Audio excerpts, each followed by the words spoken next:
G'day Hawkers, just a heads up at the top of this episode that the audio you're about to hear is, shall we say, not great. I think it helps if you imagine us recording, say, in a cave or an empty grain silo, or maybe just picture that it's a live show and we're performing to no one. Good fun. The audio issue occasionally writes itself, but for the most part, not our usual slick production. The first time forever that we recorded in person and this happens. Very disappointing. Anyway, the good news is, if you can roll with that, it's actually another really fun episode. So thank you for joining us. Thanks for taking the time out of your day to listen to the Hawk Talk podcast. Enjoy.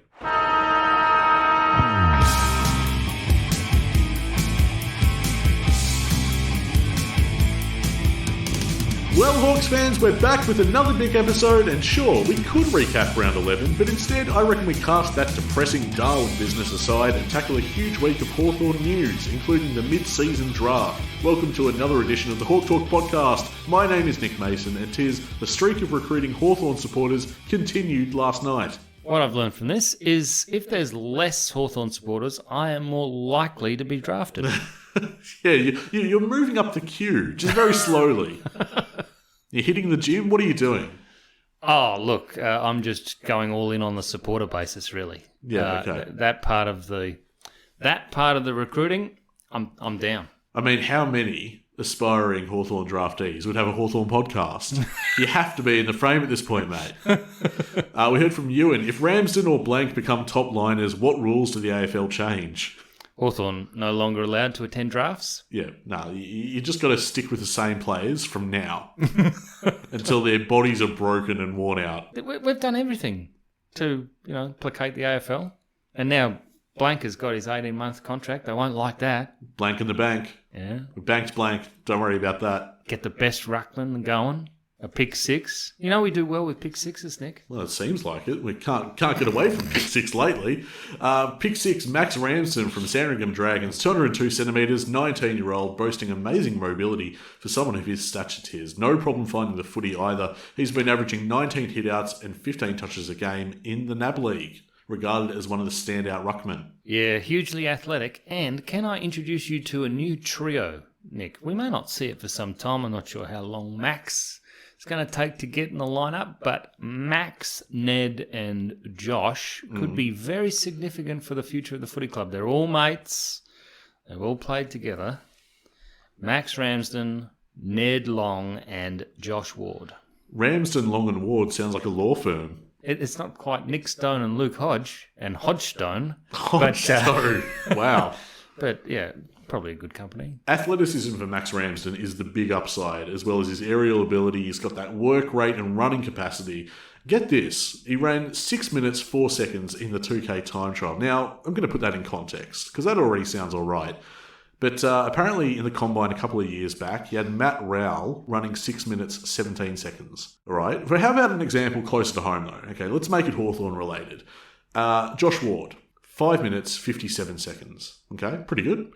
Long, 6 minutes, 5 seconds. McDonald, 6 minutes, 8 seconds. And I remind you, Ramsden, 6 minutes, 4 seconds at 202 centimetres. Did he do it downhill, or does he weigh 45 Ks? He had the old the Wile E. Coyote rocket skates on. That is sponsored by Acme. Mate, if he turns out to be a decent player, that kind of tank, he could be our best ruckman ever. I mean, that is the question, though, is, will he fulfill that potential? Yeah. Because, he is going to be a long-term project player. We won't see him for a while. Raw, lanky, he's going to need time to develop. But on the whole, Tiz, very happy to have another Hawks fan in the fold. But he looks quite natural, the handballing around the stoppages, flicking the ball over the back. It's there's a lot to like, a lot to work with. I'm sure Monkey and Hale are licking their chops. We heard from Scamasaurus, one of our listeners. Ramsden rated best ruck in the NAB League, and the best ruck usually goes late first round, second round in the national draft. So effectively, we've got a second rounder for nothing. Absolutely, that's exactly the way to look at it. We weren't thinking ruck, we were thinking future. Hawthorne have thought, future ruck. That's exactly it. Because he ain't playing this week, is he, Nick? No way. No. He's going to be some way off it. But that's all right, because either way you look at it, I know some people would be like, okay, well, we picked a ruck. Yay! So there's that Band-Aid solution. We've had a dire run in terms of our ruck stocks. That is the solution. That's the fix right there. No, it's not. But that's okay. That's all right. Because we need another ruck on the list anyway. If not, well, I mean, McAvoy's reaching the twilight of his career. Exactly right. Lynch is having a terrible run. Well, and you have to question, how much longer he can have a terrible run for. It gets to a point where it's like, geez, can he even get on the park? You start wondering about the very real ramifications of sustaining constant head trauma in that way, and just how long. And does it play in psychologically as well? Absolutely. Is he less likely to have to play? You don't want to crack in when you're getting hit in the head like that. Well, what happens is there might be a hesitation, and as soon as you hesitate is the problem. Yeah. So, and remember Jordan Lewis? Yeah. Oh, and he played the following week. That was scary. There's no way I'd be allowing that to happen. Is that what I mean? I just At different times. Yeah, well, I remember watching it. It wasn't the same for a month. That was not actually that long ago either. By the way, yeah, it's a fair time. Well, less than a decade. I don't mean to make you feel old, but it is much longer than just a decade. Is it? Oh yes. When was this? 2009. So it's after 2008, and it's during 2010 that happened. So you're not that old, Nick. Look, I guess a lot's happened. I mean, there's 3 premierships in that time. You're sounding a bit like Max. That's right. His interview after he was drafted was fantastic, wasn't it? Who are your heroes? He said, the blokes that played in 2008, and yeah, probably the ones after that as well. It just doesn't even bother. Like, yeah, you get it. And you know what I mean. I haven't got all night. I mean, we start rattling off Hawthorne's success, then, just... He was delightful. I enjoyed his genuine character to the camera and his excitement. And then we had McDonald on later. He went through why they picked who they did, and it's very much future now for Max Ramsden. Well, as we're alluding to, like it had to be addressed at some point, whether it was now or in the off season later this year. We needed a ruck.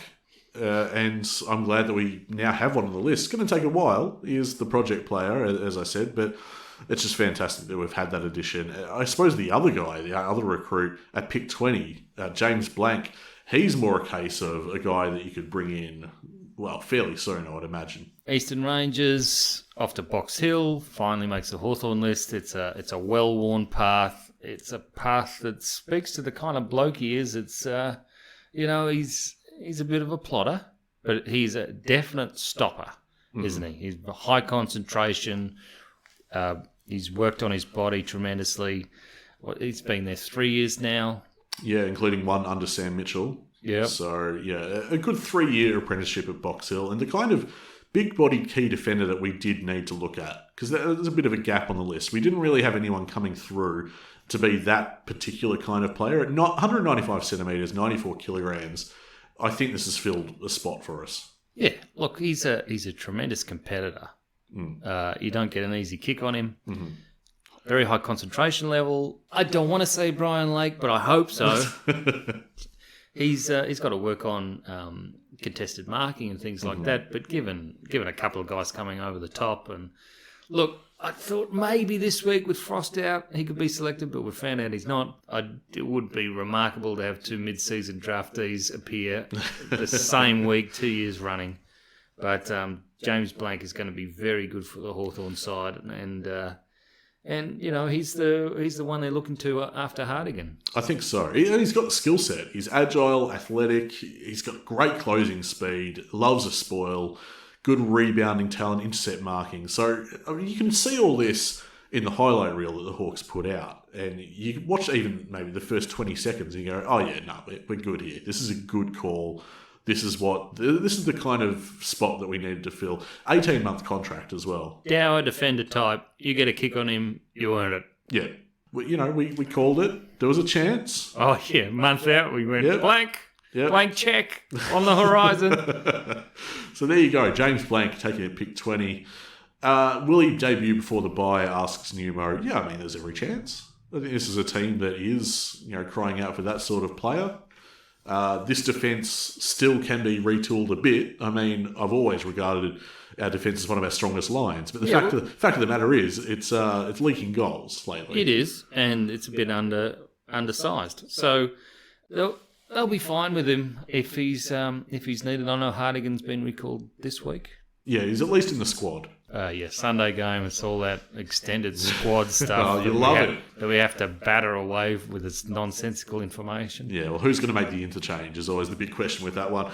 Speaking of questions, though, this one from AKF is a fantastic one. Ramsden is clearly a long-term prospect, and Blank has an 18-month deal. So that means our list is overflowing. And who would be nervous at this point with that? Hartigan, Jecker, Shields, Sheamus Mitchell, and Saunders stand out to me as vulnerable, and it sounds like Brocky wants to go home. Is there anyone else you can think of? Downey, Morris, anyone else playing VFL? Well, yeah, effectively. Yeah. I would say Jecker would be should be the least worried there. I mean, I certainly hope so. I'm a big Jecker mark, and I think even with this hamstring injury that he's still overcoming, I reckon he can put together a body of work in the second half of the season for Box Hill that should assure that he's the heir apparent to someone in the senior side. He's talented enough. Shields is playing his 250th this weekend, so that'll be fantastic, along with Bruce. Yeah. So in other words... I'm not, closing the curtains on him this week. Thank you very much. I was going to say, you don't want to discuss that this week. That's fair enough. Sheamus Mitchell is an interesting one, reinvented as a defender. But, we have a surplus of his type, I guess, the specific role he plays. Saunders, really like Saunders, but I don't know, so many of these guys can make their fortunes in the second half of the season. It's an interesting question. Well, Downey started to hit his straps up at the Gold Coast on the weekend, so... Yeah. We're happy to talk about out of the Gold Coast games, mate. I prefer to talk about VFL. Yeah, well, we've got to do something about the awful Darwinian evolution that occurred. Darwinian. They regress totally from a fantastic performance against Brisbane. I couldn't understand how they could fumble and be second and often third to the ball. It's almost like dipping footies in detergent doesn't really do anything for your game day prep. What a great gimmick. Because it certainly looked like they still had the detergent on the footy. Like the skills of the Suns versus the skills of the Hawks on the day, ridiculous. Dan Howe seemingly unaffected, though. It's strange. That is such a cheap shot. At least he didn't stop trying. Actually, it's quite interesting. Morrison was excellent, didn't stop trying, and they're not conditions that suit him. No, not at all. Tom Mitchell was very good. Mm-hmm. Excellent, as a matter of fact. And then obviously Sicily stood up. Yep. Dan Howe kept being in the... Oh, he got dragged to goal. And they knew what they were doing. Dew absolutely had it drilled into them what they needed to do, and they carried it out perfectly, even after the quarter time when Sammy had a chance to retool. Hawthorne didn't look any good. No. And, they didn't stop. We still kicked a few goals, but I tell you what, Butler looked all right. Yeah. But apart from that, not a lot to like. No. And has to be immediately forgotten. Apparently, McRae's not even going to bother to use it as intelligence for the match. He's going to watch the Brisbane game. There's nothing intelligent about it. So. Yeah. It's just... It'll be interesting to see McRae go up. Against Sammy Mitchell. McRae v. Mitchell's, it wasn't too long, less than a year ago, they were in the same coach's box. So yeah, well, they know each other's ideas fairly well, but there's another mini game inside the big game on Sunday, and that is Newcombe versus Dacos. It's the exact storyline that you'd expect the footy media to be all over, but they're not. No, because they don't enjoy the footy, they enjoy the theatre of the football. Ain't that the truth? That is the problem with most footy media in a nutshell. But that should be a cracking contest, and I just hope they let them go head-to-head, to be quite honest. Yeah, that'd be great to see. I mean, Newcombe wasn't too good at the weekend, but Collingwood are in good form, so 250th game for Bruce and Shields, and it's good to see them on AFL 360. Very relaxed. Is it success that does that for you, Nick? I think it might be, yeah. Adulation of the footy media? What do they have left to prove at this point? Nothing. No, Nothing. They know it. It's so good that they're both celebrating at the same time as well. Absolutely. And did you see them lay down accolades to one another? And yes. And then Bruce speaking, which was interesting, speaking about how vulnerable he was in those early years.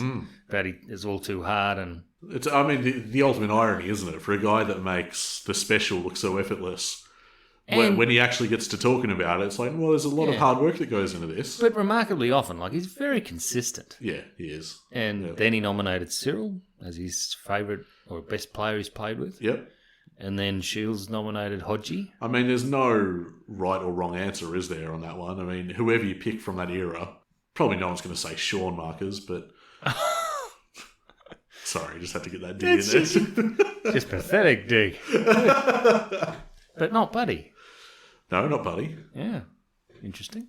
I'm not a coward like Buddy. Oh, the AFL's come out and apologised. Oh, they've walked that back. It's what they should. They shouldn't say it. Yeah, no, you're not allowed rhetoric anymore. Bad rhetoric. Well, no, not for that. No, leave that to the mob that like theatre, okay? Leave that to David King and well, co. I'm looking forward to Cochin's Logie. I really am. All I'm saying is that the tribunal shouldn't be saying stuff like that. Really? They shouldn't they shouldn't be hiring QCs to judge these cases? Well, no, that's not their function, is to comment on the courage or cowardice. I've always found that hilarious, to be honest, that they actually get legal representation for the kangaroo court. I think it's wonderful. Speaking of a kangaroo court, AFLW signing. No, we'll get to that a bit later. Are we done with the Gold Coast game? It's Friday by the time people are listening to this. They don't want to think about the Darwin trip. Thank God we didn't go up. I mean, it was only by my own commitments that we didn't hop a plane and go to Darwin. Thank goodness you procrastinated and no, we couldn't go. It was a mandatory seminar. I literally had to attend to pass. So we move on to what is the greatest question from the weekend. What happened at Gold Coast, not in Darwin, at Gold Coast? What did James Worpel do? It certainly was the question that I got hit up the most on our social media. And I'm pleased to say it was one of his more prolific games for the year, with 22 touches. But I'll stop short of putting him among the best. So that's a little bit of a concern. It's absolutely a concern, because we watch Liam Shields go down to the VFL and he stands out. We watch Howe go down to the VFL, he stands out. We watch Tom Phillips go down to the VFL, stands out. And you're telling me James Worpel didn't do this?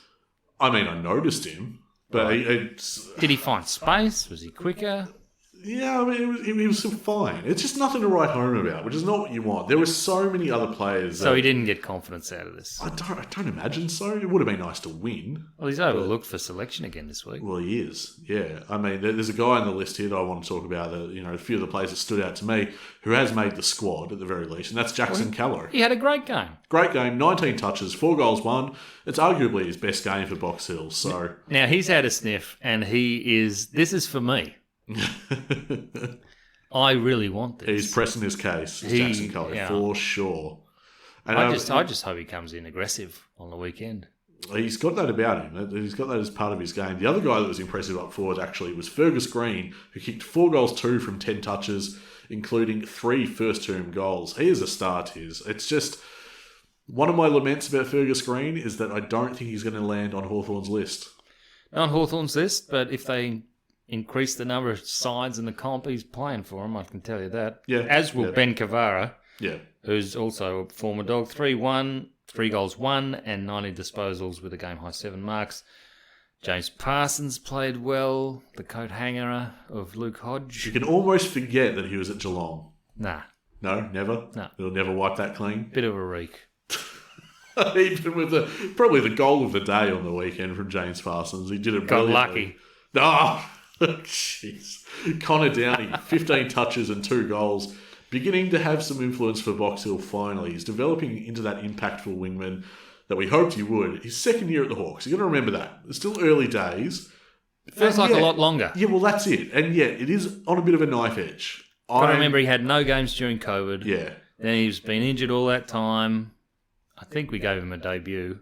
A real one. Yeah, a real one, finally, yeah. Round 1 where he didn't turn up. It took almost the entire season to hand him that actual debut. And now he's starting to actually look like he could be a very good attacking wingman. Yeah, and that's the key. He is an attacking wingman. That's his forte. And if he keeps on this trajectory, it'll have security in his spot on the list. But that's the asterisk. It's if he does that. This next bloke looked like a drowning man. And then this week, 12 touches. Yeah, 12 touches. Finn O'Hara, the Irish import, he did improve from his last appearance and starting to gain some It's confidence. a bit rough, isn't it? Like, What, to just throw him in? yeah. Yeah. Well, they haven't just thrown him in. They've sort of let him acclimatise, but he's very quick. He's got some obvious talents. Yeah. Playing him off halfback as well. Easy spot in the game. Well, that's where you want the dash, and that's what he brings. We saw that in his highlight reel. He can run and carry, and Yeah, you know. that's exactly what you need. This other guy, Max Hall. Oh, you're all over this fella. He had inside knowledge and Well, everything. only because my dad happened to mention that, some people from Montrose, these mates with, are in his ear about this kid that might be, coming through, who looks really good, and keep an eye on him. And when I saw this week in the team selection that this guy, Max Hall, was from Montrose, I gave my dad a call, and I'm like, is this the guy? And apparently he is. And I can see why people were excited. 18 touches, 1 goal, 1. He's a natural. He's a total natural. He's a really promising midfielder. And, certainly one to watch. Remember the name, Max Hall. Or call him Tony. Call him Tony. Next game for Box Hill is this Sunday. North Melbourne versus Box Hill Hawks, 1:05pm at Arden Street Oval. Hope they're checking the locks, because we know what Hawthorne like to do with North at the moment. They're pinching the loss. Yep, it's just pure pilfery, and I think you need your head read if you're turning up for that game on the Sunday. It's as much as I do like watching Box Hill, there is a clash. It's the main event, Hawthorne versus Collingwood at MCG, Sunday, 2:10pm. And we have the teams. We'll kick it off with the outs. Finn McGuinness was the Medi sub. He comes out of the side. Jack Scrimshaw with a concussion will miss, obviously. Sam Frost suspended. I thought maybe Impey was in line for a suspension and Frost for a fine. No, they switched that. AFL logic for you. Yeah, well, someone stuffed up the paperwork yet again at AFL House. But not the paperwork where they sign off on it. So that's that's great to know. The ins. Now, this is where it gets really true. As we say, it's a squad. Yeah. Extended bench, whatever. Read out half the list, Nick. Off you go. All right. Josh Morris. I remember him, yes. So, might He'd be be excited. Is he listed first? Is that any indicator whatsoever? No, I'm building up to the more surprising ones. Oh, okay. So Josh Morris thought, he's earned it. I mean, if he does make the side, which I think is a very outside chance, at least he's earned being named in the squad. Kyle Hartigan. Mm-hmm. He actually had a pretty good game for Box Hill, so not as much of a shock as you might think. Jager O'Meara. Right. Expected. Yeah, well, I mean, we did miss the link. Yes, I think so. He was a missing link between midfield, half forward, and the forward line. Missing link. That's Darwinian. Good one. Yep. Jager O'Meara comes back in, recovering from hamstring tight. Was it tightness or awareness? I'm not sure the difference. Okay, awareness is you're familiar of what a hamstring is, Right. and that you do have one. Tightness is when it feels a bit tight. That's as best as I can tell. Jackson Keller has been included in the squad, as we say. He's earned that. Absolutely, he should be. And We could see a show from him. there's 2 more names.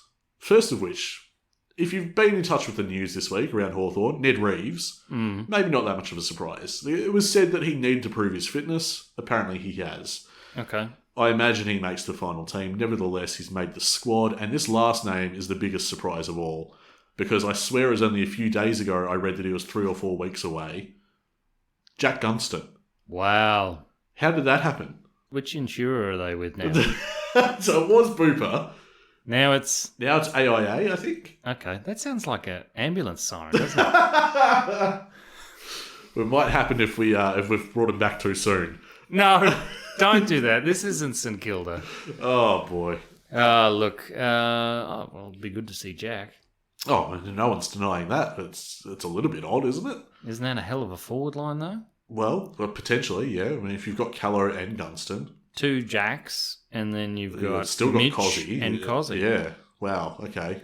Pop Reeves down there.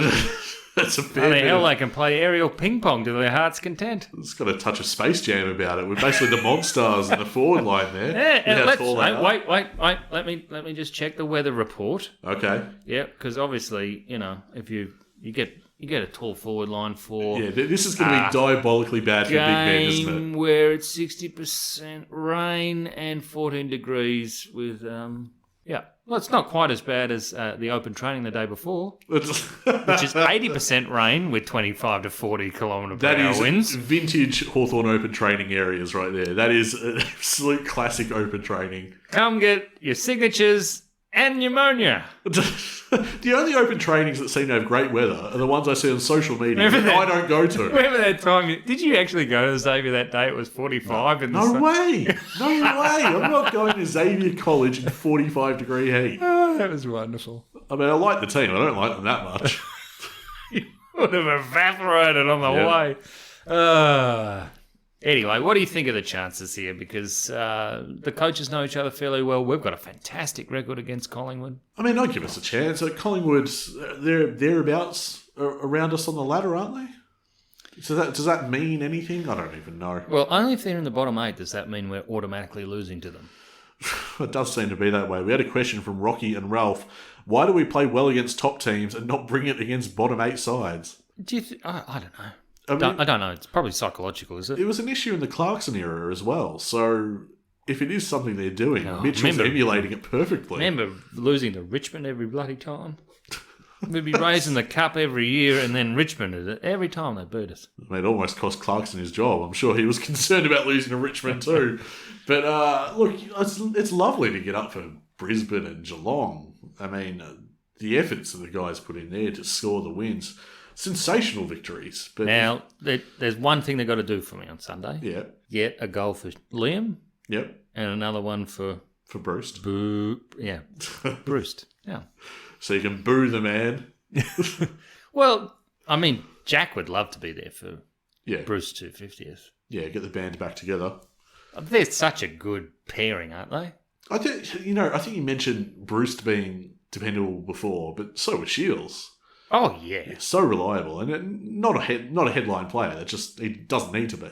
He just turns up, gets it done. Well, they're both very similar in being durable and concentrating and also a team ethos player. Mm. You know, they're always where they're supposed to be. So there's a lot to look forward to this week. This is my first game in a month live, so I am so psyched to be back at the footy. The other side I'm super enthusiastic about, of course, as always, because they've had a fantastic season and they've finished it off in style, the home and away season, that is. Hawthorne's VFLW side. They've won their final game of the home and away campaign. It didn't come without a fight, though. Williamstown really came to play, and that was evident from the first few minutes of the game. It actually took the Hawks until the second half to get the ascendancy on the scoreboard. And it wasn't until one of my faves, Mietta Kendall, good to see her back. Her goal late in the piece, that was what effectively locked it in. It took all game, but we got there. Defender Ainsley Kemp, who we'll mention in just a moment with some news around her. She was fantastic, had a huge say in the outcome, as well as Christy Stratton, who played a modified role, not just to stay at home forward. She was playing a bit up the field, but still managed to get 2 goals on the board, as well as Meg Hutchins, who made somewhat of a surprise return, Tiz. So what happened? She just sort of moseyed on to the ground and they said, yeah, come on, have a kick. I don't know. I thought you'd retired, but come on. Yeah, she's more involved in the behind the scenes these days, and I don't know what the deal is anyway, there. She ran around like she had missed a beat, 15 disposals touches, and then missed 3 goals. So they're going to have to have a chat harsh. to her. Oh. Jeez. I mean, one of those... Well, you can't get your touch back just like that. Taking the mickey out of the competition. She had the final kick of the game, right? It was a tough shot. A shot on goal. And the game is over. Hawthorne had won. They start playing the music. Like, are they gonna switch it off? Because this might be distracting for a whole goal kicking routine. So they did switch it off. Then started playing. That's even again. More. Okay. Wow.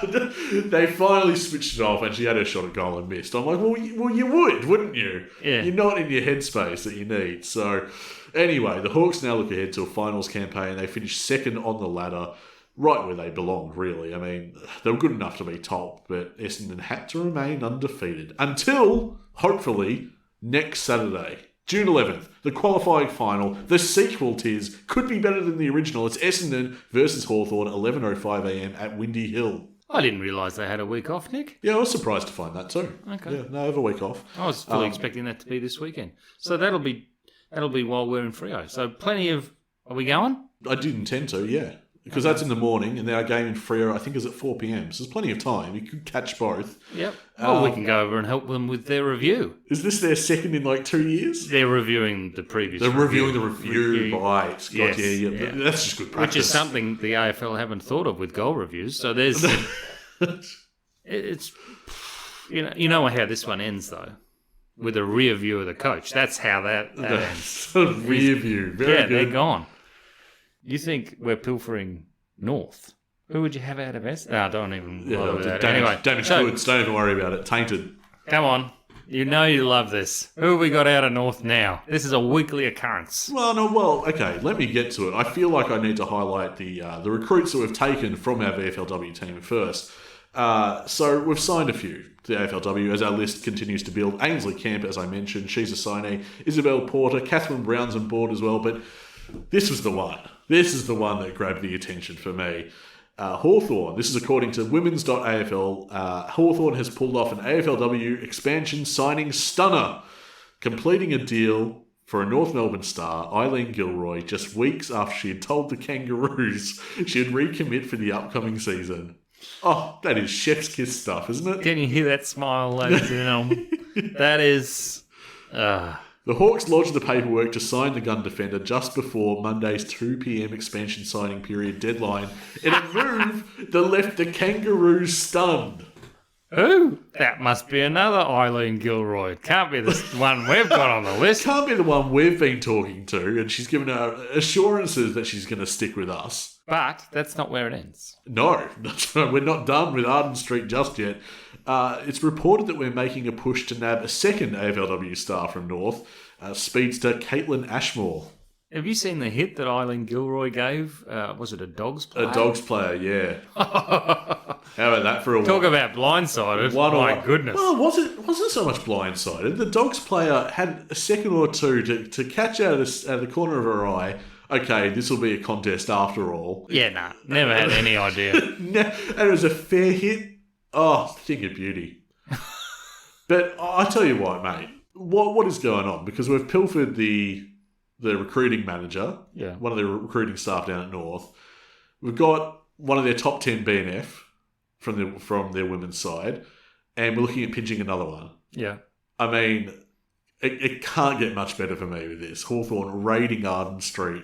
Brilliant. Not only that, but we're being rewarded for it. We are, in the draft hand. Yeah, we've secured the top Victorian pick in this year's draft, and we actually hold 7 first-round selections, the most of the expansion clubs set to enter the comp this year. Now, are they just going to hold this down Glen Ferry, this draft, or what? Yeah, just save time. It's weird and unusual. I don't quite believe it. How have things fallen our way like this? We have 4 picks inside the top 10. Picks 1, 3, 5 and 6. And from there we also hold 11, 16, 18, 24, 32, 42 and 52. There's the list, mate. We've almost built it off the back of one draft. Yep. So that's Wednesday, June 29th. Very exciting indeed. And always nice to have better picks than Essendon. Well, definitely. And if you like those numbers... Oh, shit. That's a hell of a segue. I did not see that coming. You know, I feel confident saying I would not have bet that's where that was going. Oh, really? Yeah. No more lotto? I didn't have money on it going that way. No, so what we're referring to, of course, is that Hawthorne, as I announced last week, having forgotten we had 2 venues, but they were very good about it. Hawthorne heard what I'd said, and they immediately flogged the other one. So I was, by the time it got onto the podcast networks, I was correct. Westwaters, and I think the other one was Vegas. Who cares?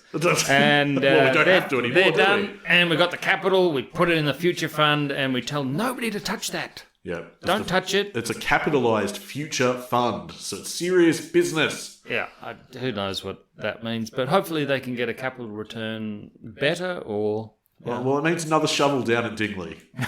So, I mean, that's reportedly still going to be... Bunnings, EOFY, sale, here we come. It's 10% better. Cashed up. Yeah. They're reportedly still going to be on track for end of 2023. I don't believe it. Yeah. I don't see this happening. Yeah. Well, do I still get calls about the Hawthorne raffle, or is that off the books too? Oh, dear. I mean, I think it's going to be brilliant, but I don't think it's going to be ready. So, It's to be done by the end of 2023, isn't it? well, that's what I was saying. I reckon that's it. But I just Because we've bought that little parcel of land next to the old. But by all accounts, it sounds like we're just getting going. Is that enough time? I'm not in construction. What would I know? But I just don't think that's. Well, they got to do flatten a bit of earth and put a gym in, Nick. Oh, it's a two-step process. You're right. You kick the ball there and you go in there to lift the weights. What do you reckon, boys? Anyway, look, is that all the Hawthorne news? I think we've done a comprehensive wrap without staying too long with the debacle in Darwin, which I didn't want to. Hopefully we keep going there every year, Nick. I think that's obvious. We need to put that down as the... I mean, not only am I thankful that we didn't get to go, I'm also quietly thankful that Cyril didn't go. To see that. Yeah. That's not a performance you show Cyril Rioli. Oh, man. It was a good crowd. I would have enjoyed being in that crowd, though. Oh, it was good vibes. Yeah. Absolutely. And the Suns were good to watch, even if we did not bring the game. Yeah, okay. I'll concede They that. played a nice style of footy. They did indeed. And Jew's got them humming along.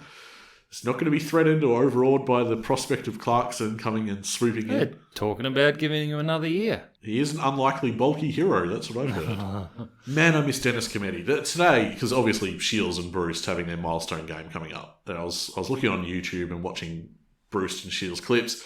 And there's one that's it's not a particularly interesting highlight. It's, for some reason, someone thought it was Liam Shields losing his footy boots in a game. I think it was a game in the West at some point against the West Coast. And Dennis Cometti remarks he's having an out-of-shoe experience. Is that good? Well, I thought it was a lot better than anything dished up these days. Oh, okay. No, well, I'm just excited that Brian is going back into the locker rooms. Why did they have to make the advertisement for that so suggestive?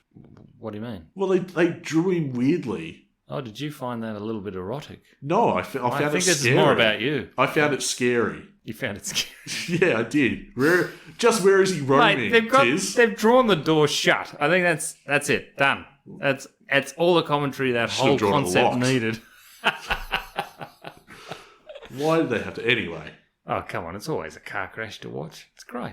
that's what they're banking on. Yeah. I think we should set our standards a bit higher. Mind you, I say that. This is the same network that routinely pre-game pits Tom Brown against Luke Hodge. Have you seen that? That is good fun, though. That is good fun. Because Hodgie, like his playing career, he hits to hurt. Takes no prisoners. Yeah. Oh. And You know what was what it? A priority pick for Essendon, and just My favourite Hodgie just he waited.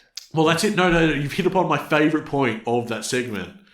And that is like, when Tom Brown is speaking, I don't watch Tom.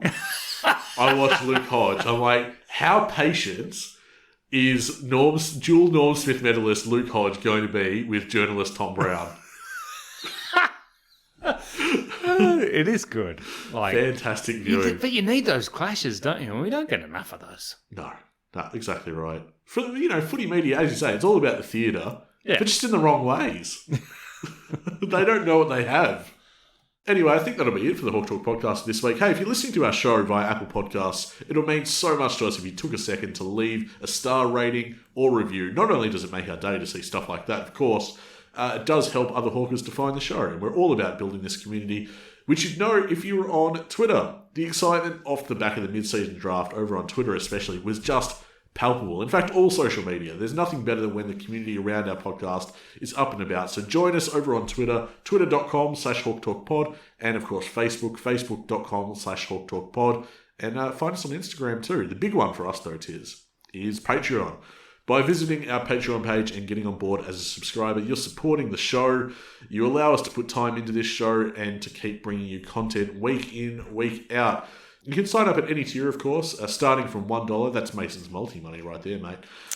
Most people choose the tier with the bonus content. That's right, some sweet perks for proud, passionate, and paid-up Patreon subscribers. Sweet perks. Humiliate Tiz with a quiz. Yes, that's right. I've promised to deliver the Hawthorne quiz from hell. It's not meant to embarrass. It's meant to be impossible for anyone, not just Brilliant. you. Yeah, but ask Tiz all the questions. Yeah. Well, it's fun. Okay. Why are you so paranoid about it? You're not going to look like you don't know Hawthorne. Okay. Yep. 1920s nicknames and all that stuff. Yeah, it's going to be a segment called Nick Names. Get it? Oh, wow. So full of good ideas, Yep. evidently. Brilliant. Is this why people sign up to Patreon?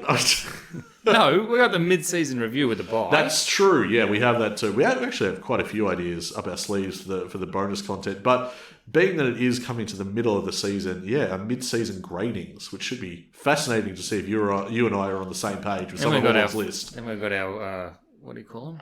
Crystal ball. Our crystal ball, or the fortune telling of, what will our midfield look like in 3 years? People ask that a lot. And it's going to be...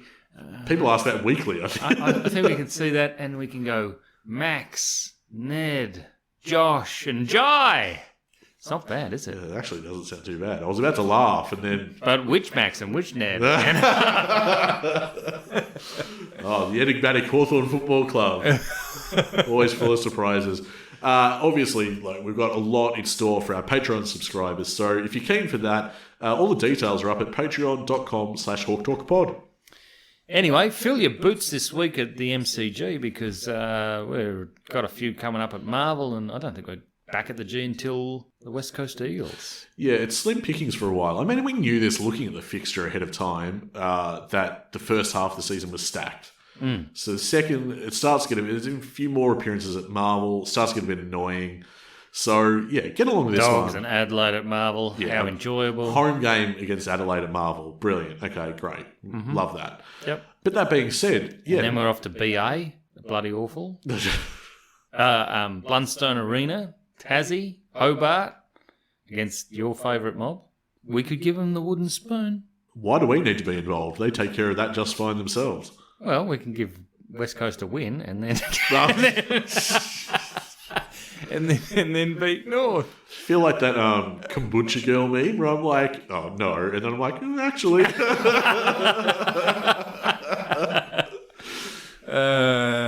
This is what it's come to, explaining memes.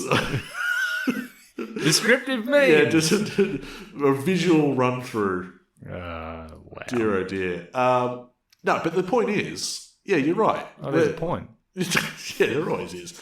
You're saying get down to the G. Yeah, because it's the last one in a while. 250, double 250. For Come on. two magnificent servants of this football club, you're going to want to celebrate with them. Got to brave the black and the white, but apart from that, going to be a good day. Well, it's our home game.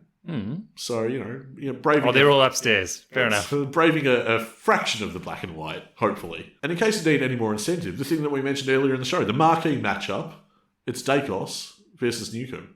For the Rising Star. It could hinge on this.